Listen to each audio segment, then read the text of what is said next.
नागपूरमध्ये काँग्रेसच्या स्थापना दिवसाचं अधिवेशन आज या ठिकाणी होत आहे। आपल्यासोबत बोलण्यासाठी काँग्रेस नेते सतेज पाटील आहेत। अधिवेशन नागपुराचं स्थापना दिवसाचं आज होत आहे। जुनी परंपरा या अधिवेशनाची आहे। 1920 नंतर अधिवेशन या ठिकाणी होत आहे। कसं एकंदरीत अधिवेशनाकडे बघ नाही, काँग्रेसनं जे योगदान या देशासाठी दिलेलं आहे स्वातंत्र्यपूर्व काळापासून आणि स्वातंत्र्यानंतर हे लोकांना माहीत आहे। तरी देखील तो इतिहास लोकांच्या पुढे ठेवणं, कारण की ज्या भूमीला इतिहास असतो ती भूमी भूगोल घडवत असते।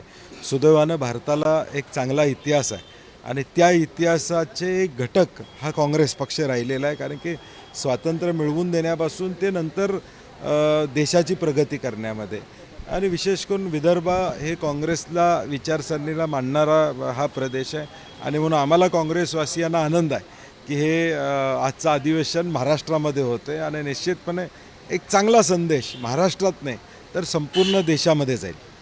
Car garage network great, claim cover great, price wait वाह, प्राइस भी ग्रेट।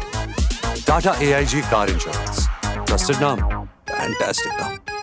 एक जर पाहिलं तर आगामी जागा वाटपाच्या संदर्भात 30-31 तारखेला काँग्रेस नेत्यांची दिल्लीत बैठक बोलवली आहे। काय नेमकी बैठक असणार आहे आणि काय नेमके जागां वाटपाचं सूत्र ठरणार? नाही, मला वाटतं आम्ही काँग्रेस पक्ष म्हणून 5-6 वेळा महाराष्ट्रामध्ये बसलेलो आहोत। प्राथमिक चर्चा आमच्या झालेल्या आहेत की कुठल्या जागा आपल्याला घेतल्या पाहिजेत, कुठल्या जागा सोडल्या पाहिजेत, उमेदवार कोण असणं अपेक्षित आहे, या सगळ्या गोष्टीची चर्चा प्राथमिक झालेली आहे आणि मला वाटते आता दिल्लीत आमचे वरिष्ठ नेते चर्चा करतील आणि त्या संदर्भात पुन्हा महाराष्ट्रात येऊन निर्णय होईल। बच्चू कडू आणि शरद पवारांची काल भेट जी आहे ती झालेली आहे। बच्चू कडू आगामी काळात महाविकास आघाडीचा भाग असतील? नाही, आज त्याच्यावर बोलता येणार नाही, कारण की आज अजून ह्या संदर्भातली कुठलीही चर्चा झालेली नाही। तर हे होते काँग्रेस नेते सतेज पाटील। कॅमेरामॅन साई कायरवाडसह विवेक गावंडे, TV9 मराठी, नागपूर।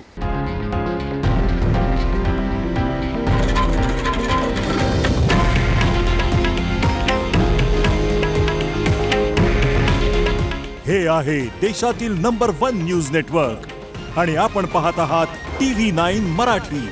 काळजी तुमची, हित महाराष्ट्राचं।